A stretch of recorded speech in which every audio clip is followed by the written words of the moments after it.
ക്ഷേമ pension ലഭിക്കുന്നവരെല്ലാം July മാസത്തിൽ അറിഞ്ഞിരിക്കേണ്ട പ്രധാന അറിയിപ്പുകൾ എത്തിയിരിക്കുകയാണ്. അതിന്റെ വിശദാംശങ്ങളിലേക്ക് കടക്കുന്നതിന് മുൻപായി ചാനൽ ആദ്യമായി കാണുന്നവർ സബ്സ്ക്രൈബ് ചെയ്യുക. വീഡിയോ ലൈക്ക് ചെയ്ത് സപ്പോർട്ട് തരികയും ഫേസ്ബുക്കിൽ കാണുന്നവർ പേജ് ഫോളോ കൂടി ചെയ്യുക. സംസ്ഥാനത്ത് ജൂൺ 28 മുതൽ ആരംഭിച്ച ഒരു ഗഡു ക്ഷേമ പെൻഷന്റെ വിതരണം ഇപ്പോഴും നടന്നുകൊണ്ടിരിക്കുകയാണ്. ബാങ്ക് അക്കൗണ്ടുകളിലേക്ക് പെൻഷൻ തുക ലഭിക്കുന്നവരിൽ ഭൂരിഭാഗം പേർക്കും കഴിഞ്ഞ ആഴ്ച തന്നെ അക്കൗണ്ടുകളിൽ തുക എത്തിയിരുന്നു. ലഭിക്കാതിരുന്നവർക്ക് തിങ്കളാഴ്ച മുതൽ വീണ്ടും വിതരണം നടക്കുന്നുണ്ട്. എന്നാൽ വീടുകളിലേക്ക് നേരിട്ട് പെൻഷൻ ലഭിക്കുന്നവർക്ക് സഹകരണ സംഘങ്ങളിലേക്ക് തുകയെത്തി അവിടെ നിന്നും ലിസ്റ്റും ലഭിച്ച ശേഷമാണ് ജീവനക്കാർ വീടുകളിലേക്ക് പെൻഷൻ തുക എത്തിച്ചു തുടങ്ങുന്നത്. അതിനാൽ ഈ ആഴ്ചയിലായിരിക്കും കൈകളിൽ പെൻഷൻ ലഭിക്കുന്നവരിൽ ഭൂരിഭാഗം പേർക്കും പെൻഷൻ തുക എത്തിച്ചേരുക. പെൻഷൻ വിതരണം നടന്നുവരികയാണെങ്കിലും ഇപ്പോഴും 5 മാസത്തെ പെൻഷൻ കുടിശ്ശികയാണ്. ഓരോ ഗുണഭോക്താവിനും 8,000 രൂപ വീതം നൽകുവാനുണ്ട്.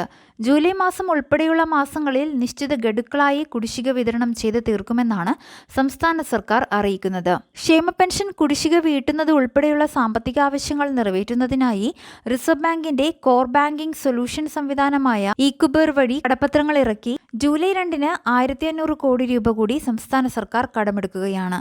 ഈ സാമ്പത്തിക വർഷം കേരളം ഇതിനകം 10,000 കോടി കടമെടുത്തു കഴിഞ്ഞു. ജൂലൈ 2-ലെ കടമെടുപ്പോടെ ഇത് 11,500 കോടി രൂപയാകും. നേരത്തെ ഏപ്രിൽ 23-ന് 1,000 കോടിയും 30-ന് 2,000 കോടിയും മെയ് 28-ന് 3,500 കോടിയും കടമെടുത്ത കേരളം ജൂൺ 4-ന് 2,000 കോടിയും 25-ന് 1,500 കോടിയും കടമെടുത്തതോടെയാണ് ഇതുവരെയുള്ള കടം 10,000 കോടിയിലെത്തിയത്.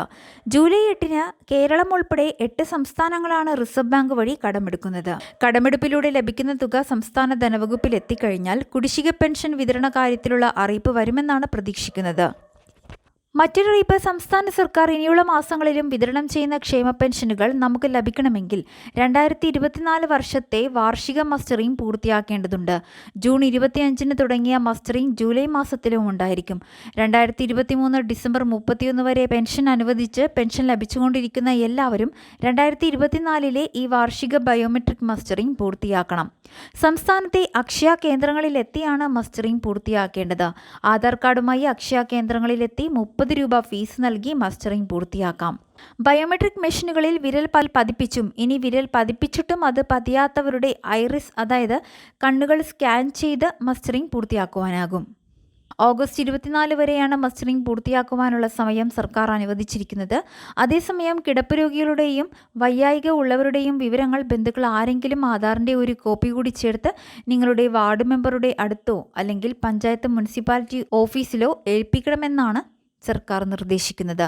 തദ്ദേശ സംസ്ഥാനങ്ങളിൽ നിന്നും ഇത്തരക്കാരുടെ വിവരങ്ങൾ അക്ഷയ കേന്ദ്രങ്ങളിലേക്ക് കൈമാറി അതിൻ്റെ മുൻഗണനാ ക്രമത്തിൽ അക്ഷയ കേന്ദ്രങ്ങളിലെ ജീവനക്കാർ വീടുകളിലെത്തി മസ്റ്ററിംഗ് പൂർത്തിയാക്കും. 50 രൂപയാണ് ഇത്തരത്തിൽ വീടുകളിലെത്തി മസ്റ്ററിംഗ് ചെയ്യുന്നതിന് നൽകേണ്ടത്.